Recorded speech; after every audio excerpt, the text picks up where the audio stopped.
최근 많이 알려져 있는 다이어트 시술 그 효과와 원리, 그 다음 작용 기전까지 한번 설명을 드려볼까 하는데요. 이걸 다 듣고 효과가 있을지 없을지 한번 스스로 판단해보시면 좋을 것 같습니다. 영상이 생각보다 길어져서 한텀 쉬었다 다시 시작하겠습니다. 다이어트 업계에 아무도 알려주지 않는 불편한 진실 5가지, 그 세 번째부터 이어서 가도록 하겠습니다. 자, 세 번째는 다이어트 시술입니다. 다이어트 시술, 제가 뭐 의사 선생님은 아니니까 제가 경험한 저 회원들의 사례들과 또 제 회원님들 중에 의사 선생님들도 몇 분 계셨거든요. 그래서 그분들이 해주신 조언들, 그리고 제가 수집한 의학적 정보를 기반으로 설명을 드려보도록 하겠습니다. 최근 많이 알려져 있는 다이어트 시술 그 효과와 원리, 그 다음 작용 기전까지 한번 설명을 드려볼까 하는데요. 이걸 다 듣고 효과가 있을지 없을지 한번 스스로 판단해보시면 좋을 것 같습니다. 보통 이 다이어트 시술을 누가 받냐면 운동과 식이요법만으로 감량이 좀 안 되는 거예요.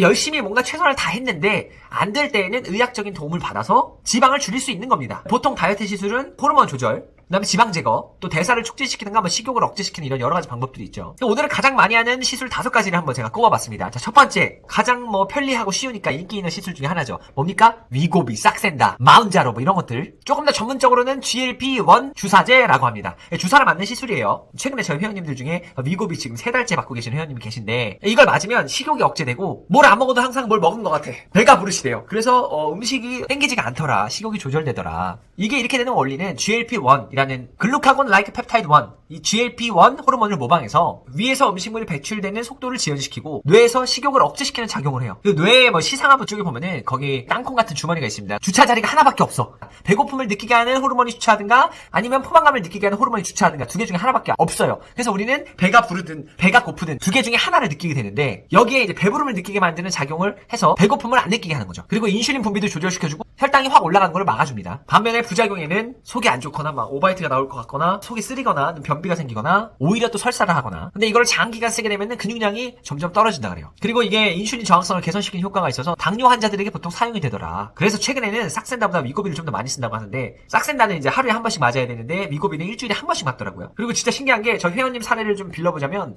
그 위고비 주사 맞는다고 얘기하고 첫 달은요 막 주사 미리수도 용액이 들어가는 건 진짜 얼마 안 되는데 아니 배가 안 고프대요. 하루에 쉐이크 한두 개로 막 때우고 그랬어요. 음식을 안 먹어도 버틸만 한가 봐요. 그 초반에 되게 가파른 감량 수치를 보이셨거든요. 근데 결론은 뭐다? 배고파서 먹는 행위가 사실 아니었던 거야. 뭔가 어떤 감정적 문제가 있어서 그거를 먹는 행위로 풀어내셨던 건데 그 위고비를 맞아서 사실 배는 안 고파서 초반에는 이제 음식을 안 먹어서 칼로리를 원치 안 들어가니까 괜찮았어요. 근데 이게 한 달 지나고 한 2달이 지나서 2달 중반부터는 자꾸 뭘 드시더라고. 그래서 이게 기간이 지날수록 위고비 그 용액 용량도 올라가더라고요. 그래서 지금 한 3달쯤 지나셨는데 체중 감량은 정말 푹 떨어졌다가 다시 올라가서 거의 처음보다 한 1~2kg만 낮은 상태를 유지하고 있는 중이시다. 아직 주사는 여전히 맞고 계십니다. 근데 제가 뭐 그걸 해라 마라 권리가 없기 때문에 그냥 옆에서 관망하면서 전에 오시면 근육 운동 열심히 시켜드리고 있는 중이죠.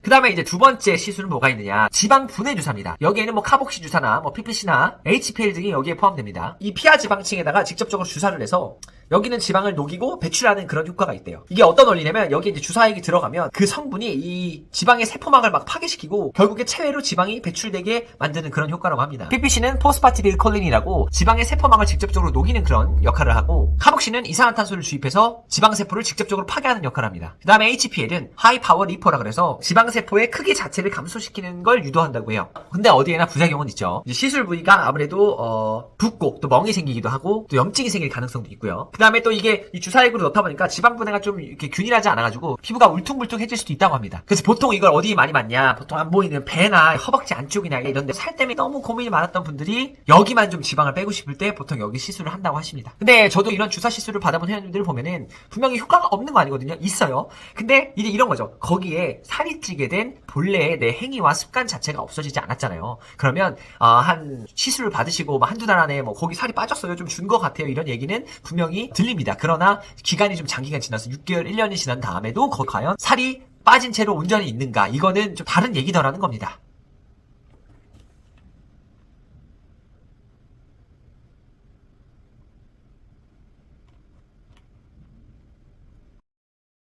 자, 그 다음에 세 번째 시술 방법이 쿨 스컬프팅입니다. 지방세포를 얼려서 자연적으로 죽게 만드는 걸 유도한다고 해요. 이 지방세포는 4도씨 이하에서 결정화되면서 사멸하게 되는데, 그래서 막 특정 부위에 살쪄서 막 팔뚝살 빼시고 싶은 분들은 여기에 저온을 가하면서 여기 있는 지방세포만 선택적으로 사멸하게 만드는 그런 효과를 주는 거죠. 그래서 이렇게 시술을 받고 손상된 지방세포는 면역세포가 알아서 야금야금해서 처리해서 배출시켜주는 역할을 하고, 시술을 받고 난 다음에 2, 3개월에 걸쳐서 서서히 지방이 감소된다 그래요. 아무래도 근데 부작용은 여기에 직접적으로 저온 처리를 하는 거니까 좀 얼얼하거나 뭐 감각이 이상해진다거나 뭐 부위에 따라서 멍이 들거나 뭐 부을 수 있는데, 이게 지방 감소량이 그닥 많지 않아서 막 비만인 사람들을 전체적으로 이걸 해결하기보다는 좀 부분적으로 살 빼고 싶은 사람들이 주로 한다고 합니다. 아무래도 뭐 배나 뭐 허벅지 안쪽이나 팔둘레 이런 데를 이야기하죠. 그런데 이게 문제는 이 시술을 받고 2, 3개월에 걸쳐서 천천히 빠진다는 겁니다. 그러면 이게 2, 3개월에 걸쳐서 천천히 빠지는 동안 내가 뭔가를 먹는다면 그게 빠진지 안 빠진지 확인이 어렵겠죠.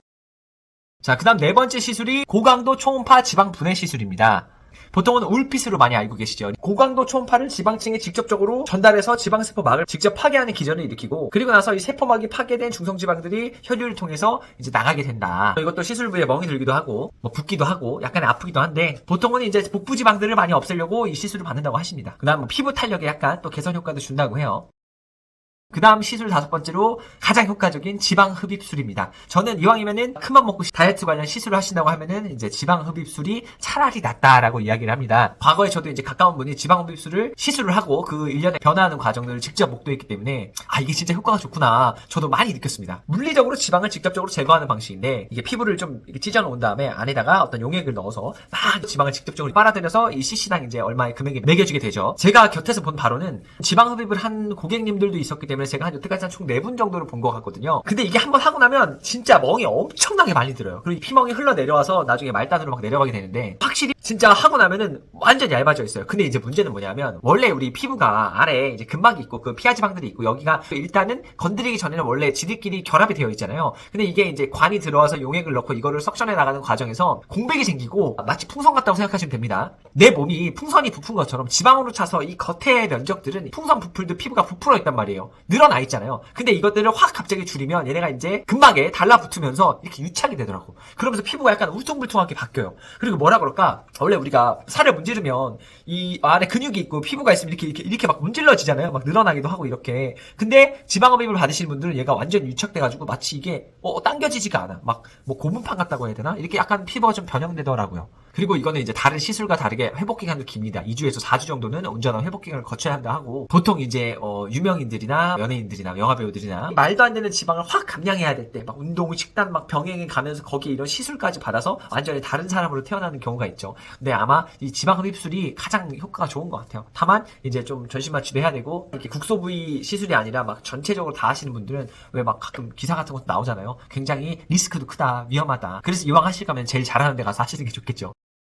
자, 그래서 이 다이어트 업계에서 말하지 않는 불편한 진실 5가지 중에 이 세 번째 다이어트 시술에 대해서 총 5가지 정도 선별해서 말씀을 드려봤습니다. 과연 이 다이어트 시술 가격도 꽤 비쌉니다. 근데 확실히 당연히 우리가 앞서 얘기했던 어떤 이런 쉐이크나 의약품과 의약예품을 제외한 이런 보조제들보다는 아무래도 직접적인 시술이 조금 더 효과가 있을 수 있다. 그러나 그것도 지방흡입술은 굉장히 막 드라마틱하게 바뀔 수 있으나, 다른 것들은 사실은 제가 곁에서 본 바로는 일부 조금 바뀔 수 있으나 결국에 이것도 마찬가지로 장기간 텀을 두고 봤을 때 많이들 돌아가더라. 특히 지방흡입 같은 거 제가 드라마틱하다고 말씀드렸잖아요. 제가 과거에 알게 되었던 가까운 회원님들 보면은 확실히 예를 들어 뭐 복부지방을 했습니다. 복부지방 흡입을 해서 복부가 날씬해졌어요. 근데 그 사람의 이런 먹는 것과 삶을 살아가는 행위들, 나의 활동들은 별반 차이가 없단 말이에요. 그런 것들이 누적돼서 살이 쪄서 지방 흡입을 걷어냈는데 그 행위, 근본적인 원인 자체는 없어지지 않았기 때문에 살이 다시 찌긴 합니다. 근데 이제 다른 부위에 지방세포 개체수가 조금 더 원래 많았던 부위에 세포의 크기들이 커져가면서 다른 데가 살이 찌기 시작하고, 시간이 지나면 결국에 이 배 주위도 과거만큼 이따만큼 커지진 않았을지언정 여기도 지방세포가 다시 생겨나면서 또 살이 찌긴 찌더라. 그래서 막 돈 1, 2천만 원 가까이 지방흡입을 했는데 나중에 또 한 1, 2년 뒤에 살이 또 많이 찐 사례들도 봤습니다. 그래서 지방흡입술을 하시는 의사 선생님들도 결국에는 운동과 식단 꼭 해야 됩니다. 회복 기간이 거치고 난 다음에는 운동, 식단 꼭 병행해서 하세요. 이런 이야기를 꼭 덧붙여 주십니다. 자, 그럼 이번엔 네 번째, 이 업계에서 말하지 않는 불편한 진실 네 번째에 대한 이야기를 한번 해볼까 합니다. 어디 특정 부위에 살 빼준다는 운동법들이나 이런 방법들, 뭐 마사지라든가 뭐 어디 운동을 하면 어디가 빠집니다, 뭐 이런 거 있잖아요. 과연 정말 효과가 있는가? 최근에 제 쇼츠 중에 뭐 내장 지방 빼는 방법 이런 쇼츠가 하나가 엄청나게 잘 되면서 여러 구독자분들이 채널에 오시게 된 걸로 알고 있어요. 근데 거기서도 말씀드렸지만 우리가 특정 부위의 지방만을 빼고 싶다고 해서 그런 운동법, 어떤 마사지를 한다고 해서 거기만 줄어들지는 않아요.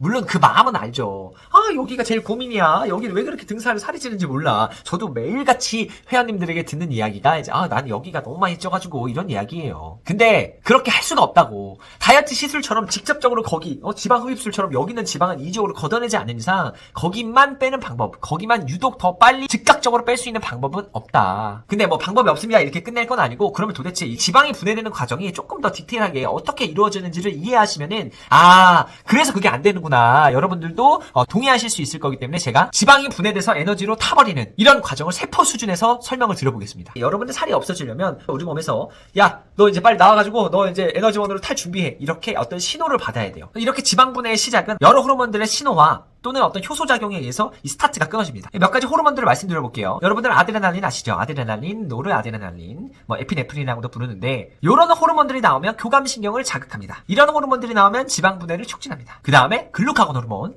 인슐린과 반대작용을 하죠. 무언가 저장, 합성, 성장 이런 요인이 아니고 반대로 내 몸에 있는 걸 꺼집어서 쓰는, 분해시키는, 없애버리는 이런 작용을 글루카곤이 합니다. 특히 우리가 저혈당 상태일 때, 우리 몸에 에너지원이 충분치 않을 때, 피에 돌아다니는 혈당이 충분치 않을 때, 야, 왜 이렇게 에너지가 없어? 빨리 에너지원으로 쓰게 뭐 좀 갖고 와봐라. 글루카곤이 이런 역할을 한다는 거죠. 그 다음에 코르티졸, 일종의 교감신경을 자극시키는 일을 하는데, 이렇게 스트레스를 받았을 때 지방 동원을 촉진합니다. 그리고 성장 호르몬도 지방 분해를 촉진하고요. 자, 이렇게 주로 네 가지 호르몬들이 지방 분해를 촉진하는 호르몬들입니다. 자, 그럼 여기서 질문. 인슐린 호르몬은 어떤 작용을 할까요? 지방을 저장하고 지방 합성을 촉진합니다. 인슐린은. 그렇다 보니까 지방이 분해되는 걸 억제하는 일을 하죠. 그러니까 여러분들이 다이어트 할 때 인슐린이 계속 나와서 활동하게 만들어줄 만큼 자꾸자꾸 이 음식물들을 텀이 짧게 먹으면 되겠습니까? 안 되겠습니까? 안 된다는 얘기예요. 특히 탄수화물. 그러니까 많은 양을 드시지 않은 사람들 중에 왜 이렇게 살이 안 빠지냐라고 말하는 사람들이 있습니다. 그러니까 이 많은 양을 분명히 안 먹는 것 같은데 이상하게 살이 안 빠지는 사람들이 있어요. 근데 그런 사람들 보세요. 계속 간식을 먹어요. 아침 안 먹고 늦지막히 한 점심 먹기 전에 뭐 간식 주전부리 먹습니다. 그럼 간식 먹고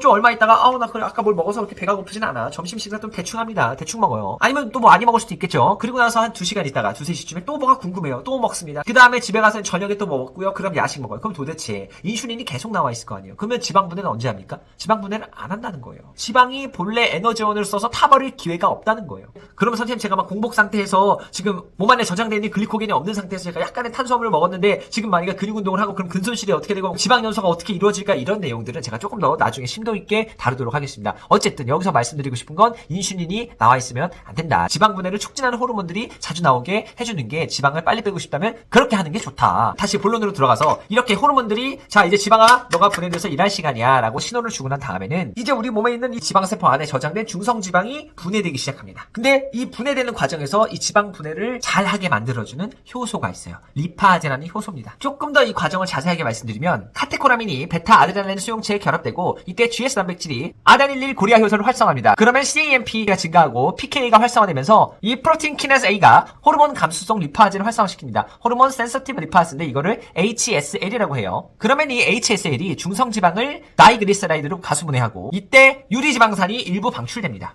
그럼 이렇게 나온 다이글리세라이드를 모노글리세라이드 리파즈 효소 작용으로 인해서 모노글리세라이드가 글리세롤로 완전하게 분해됩니다. 그러면 제일 최종적으로는 우리가 알고 있는 지방이 분해됐을 때 글리세롤과 유리지방산이 만들어지게 되는 겁니다.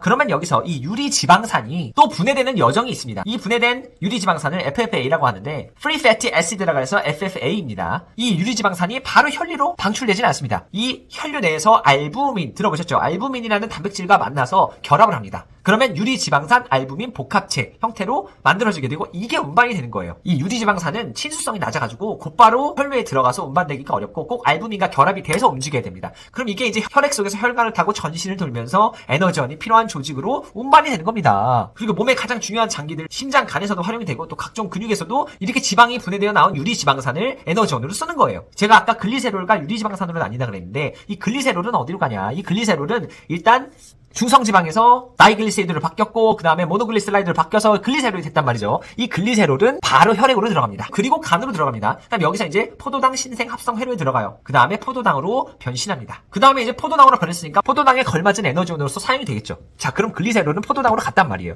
그 다음에 이제 아까 우리가 유리지방산이 알부민이랑 합체해가지고 이게 몸 곳곳에 간다 그랬잖아요. 그럼 이제 알부민은 얘를 옮기는 데만 쓰는 거고 결국에 유리지방산이 다시 근육세포에 들어가서 쓰이게 되겠죠. 근데 이 유리지방산이 세포 내로 들어가려면 또 어떤 수용체가 있어야 돼. 그래서 그 수용체를 통해서 세포 안으로 들어간 다음에 또 미토콘드리아 안으로 직접적으로 들어가게 됩니다. 근데 더 웃긴 건 미토콘드리아의 내막은 또 친수성이 낮아. 그래서 FFA가 유리지방산이 직접적으로 들어갈 수가 없어요. 그럼 여기서 제가 아까 보조제 설명드릴 때 L-카르니틴이라는 용어가 나왔었습니다. 여기서 카르니틴 셔틀 시스템을 통해서 이 FFA가 유리지방산이 이 셔틀에 타서 미토콘드리아 안쪽으로 직접적으로 이동하게 되는 거예요. 물론 이 미토콘드리아 들어가는 과정도 굉장히 어렵게 설명드릴 수 있는데 이 부분은 제가 생략하도록 하고 이 미토콘드리아 내부로 들어가면 이제부터 유리지방산이 본격적으로 연소될 준비가 완료된 거예요. 사실 이 미토콘드리아가 뭐 탄수화물, 단백질, 지방을 직접적으로 어떤 에너지원으로 쓴다라는 개념보다는 어떤 화폐 단위가 있습니다. 우리 미토콘드리아가 직접적으로 쓰는 이 화폐 단위가 있는데 그걸 ATP라 그래요. ATP가 뭐냐면 아데노신기에 트리플 3개, 인산이 3개가 붙어있다. 여기서 이 아데노신이라는 이 덩어리에 P가 3개가 붙어있는데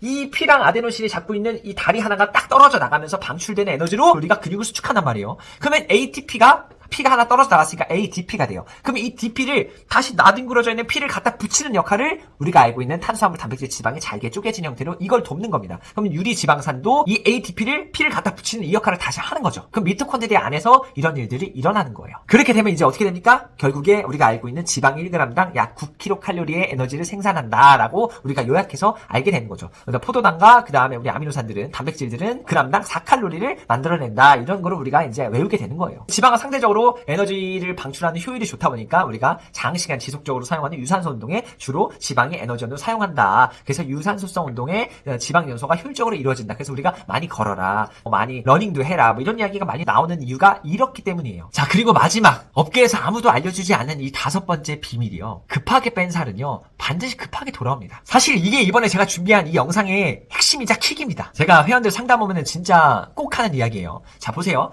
여러분들이 이 영상을 보는 것도 지금 내 몸이 뭔가 마음에 안 들어서 이걸 바꾸고 싶어서 이걸 찾아보신 거 아니에요. 맞죠? 근데 이 몸뚱이가 내 몸이라는 게 내가 그동안 먹은 게 내 몸의 재료가 돼서 지금의 날 만들었고요. 내가 활동하는 것들이 내 몸의 형태를 만듭니다. 그게 살이 찌는 거든 몸이 굽는 거든 아니면 다리를 꼬고 짝다리를 짚어서 어디가 틀어지는 거든 아니면 라운드 숄더가 되고 막 목이 아프고 이러는 것도 다 내가 그동안 활동한 것의 일련의 총합이란 말이에요. 반영된 게 지금의 내 몸이라는 거예요. 그럼 내가 먹은 게 재료가 됐고 활동하는 게 짜잔 지금 내 몸이 만들어진 겁니다. 그럼 난 지금 이게 마음에 안 들어. 이걸 바꾸고 싶대. 그러려면 내가 그동안 먹고 살아왔던 방식과 내가 활동하고 살아왔던 이 삶의 근간, 나도 몰랐던 나의 습관과 나의 삶의 근간을 흔들어야 된단 말이에요. 이게 다른 걸로 바뀌어야지 그 삶에 걸맞는, 내가 바뀐 음식을 먹고 살아오는 것에 걸맞는 몸의 재료가 다시 채워지는 거고 내가 바뀐 이런 활동들에 따라 내 몸의 형태가 다시 만들어지는 거예요. 근데 이게 순식간에 바뀔 것 같아요? 나의 원형은 어떻게 보면 나의 습관인 거예요. 내가 내 삶을 대하는 어떤 근본적인 태도이자 이 삶의 습관이 지금의 나를 만든 거라고요. 그러면 내가 진짜 바꿔야 되는 건 지금 내 몸뚱이 이 결과물에다가 뭘 쑤셔 넣고 막 뭘 바꾸고 먹고 일시적으로 하는 게 아니고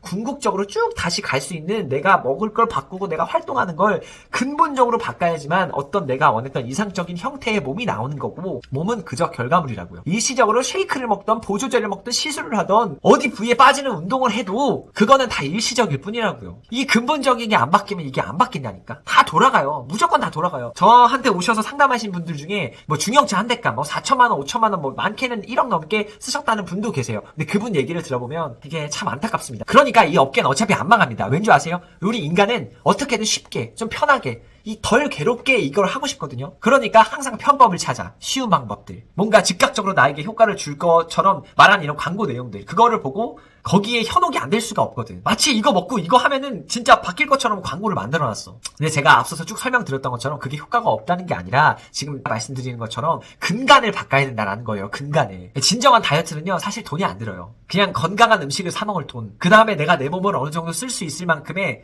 그 여유를 살 돈, 그게 다라고요. 뭐 좀 금전적 여유가 된다면 좋은 선생님을 찾아가서 내 몸을 알아가는 과정에 좀 돈을 쓸 수 있겠죠? 결국에 여러분도 아시겠지만 그런 건강한 몸을 가지고 있는 건 좀 바른 삶의 형태를 살아가는 겁니다. 그러다 보니까 사실 다이어트를 할 때 정말 중요한 건요 사실 몸보다 마음이에요. 나의 삶의 원형이, 습관이 잘 자리 잡히려면 내 이 정신 상태랑 마음 상태가 진짜 중요하거든요. 다이어트를 할 때 막 마음이 불편하고 막 어떤 압박감을 받고 굉장한 스트레스 상태에 있는 그런 환경 속에 있는 거라면 다이어트가 성공할 확률은 정말 극히 희박합니다. 그래서 굉장히 어떤 압박감과 스트레스 요인이 있는 사람들은 지금 당장 다이어트를 한다고 성공할 수 없어요. 여유가 있어야 됩니다. 내가 내 삶을 뒤바꿀 만한 어떤 여유. 근데 그 여유를 갖기 위해서 어떤 계기가 필요한 건 맞아요. 근데 대부분 안타까운 건 이게 극심한 어떤 건강에 큰 문제가 생기거나 주변에 어떤 굉장히 자극적이고 안타까운 일을 봐야지만 한번 해볼까? 라는 생각이 든다는 거예요. 주변의 걸 보고 어떤 반면교사로서 경각심을 가지면 다행인데 보통은 자기 몸에 어떤 이상의 신호가 나타났을 때야 그제서야 본격적으로 이제 큰일 났다 라고 한다는 거죠. 그래서 이렇게 굉장히 스트레스를 받은 상태일 때 뭔가 이렇게 노력을 해도요, 결국에 그 스트레스를 내가 충분히 내 내적으로 다스리지 못하면 다이어트 해야 되는데 알면서도 그 스트레스에 대한 보상을 찾습니다. 보통은 그게 이 다이어트와 건강에는 별로 좋지 않은 것들이에요. 뭐 굉장히 달달한 걸 먹는다든가, 뭐 자극적인 음식을 먹는다든가, 아니면 누워서 굉장히 게으르게 활동하지 않고 그렇게 시간을 보내는 행위라든가, 보통 이런 거란 말이에요. 그래서 저도 사실 뭐 운동을 가르치는 일을 하지만, 다이어트를 도와주는 일을 하지만, 이렇게 근본적인 무언가에 파고 들어갈수록 이 마음을 다스리는 게, 이 마음을 잘 컨트롤하고 정말 이 건강한 정신으로 삶을 살아간다는 게 정말 너무 중요하구나, 정말 이게 더 근본적인 해결책이었구나를 깨닫고 저 자신도 이런 쪽에 많은 공부를 하고 이런 쪽으로 좀 더 나은 사람이 되려고 많이 노력을 하고 있습니다. 그래서 뭐 마음 관련돼서는 제가 아직 누구를 가르치거나 도와드릴 수 있는 것 같진 않고 저도 배워나가는 과정이기 때문에, 근데 여러분들도 여러분들 나름의 이런 마음을 잘 다듬고 보살피고 여러분의 진짜 진실된 육체의 건강을 위해서 여러분의 마음의 그런 안정과 평안을 좀 잘 찾으셨으면 좋겠어요. 결국에 마음이 편하면 살 빠지는 것도 쉽거든요. 여유를 가지고 스텝 바이 스텝으로 하나씩 밟아나가면 돼요. 근데 이 마음이 굉장히 요동치고 막 폭풍 속에 있을 때에는 주변에서 막 뭔 얘기를 해도 뭔 짓거리를 해도 살 빼는 게 정말 어렵습니다. 그리고 대부분 그렇게 시도했다가 다 상처를 입기도 하고요. 근데 한편으로는 그런 것 같아요. 이 근본적인 해결을 하기 위한 일련의 다 과정이라 생각합니다. 저도 저에게 뭐 다이어트 상담을 오신 분들을 보면 아까 말씀드렸잖아요. 중형제 한 대 값 돈을 썼다고. 이 수많은 이런 실패의 과정을 다 겪으셔야지만 결국에는 기본으로 돌아가야 되는구나, 이제 이런 거를 깨달으시고 그제서야 모든 걸 다 내려놓고 다시 천천히 진실된 건강과 그런 건강한 삶에 대해서 받아들이실 수 있는 것 같습니다. 아마 저는 이런 이야기를 막 했기 때문에 제가 뭐 이런 걸로 막 뭐 홍보를 한다든가 아마 이런 쪽으로 저희 광고 제의가 들어온다거나 아마 하진 않을 겁니다. 설사 들어온다고 해도 저는 그런 거를 진짜 권하지 않기 때문에 이 효과 엄청 막 그런 걸 무조건 드세요, 절대로 이런 식으로 얘기하지 않아요. 그렇게 하는 걸 원치도 않고요. 그냥 한 번이라도 좀 진실되게 저 같은 사람도 있어야 되지 않겠습니까? 막 뭐 좋아요, 막 뭐 이거 드세요, 막 이렇게 현혹시키는 사람보다는 저같이 이렇게 뭐 좀 듣기 싫은 말도 또 진부한 이야기도 이렇게 열통 터져가면서 이야기할 수 있는 사람도 있어야 된다고 생각합니다, 이 업계에. 그래도 요즘에는 다들 진실된 이런 건강함을 추구하는 사람들도 많아진 것 같습니다. 많은 분들이 좀 더 근본적인 삶의 변화와 근본적인 건강함에 다가갈 수 있도록 저도 이렇게 열심히 이야기하고 노력하겠습니다. 오늘도 긴 영상 봐주셔서 감사합니다.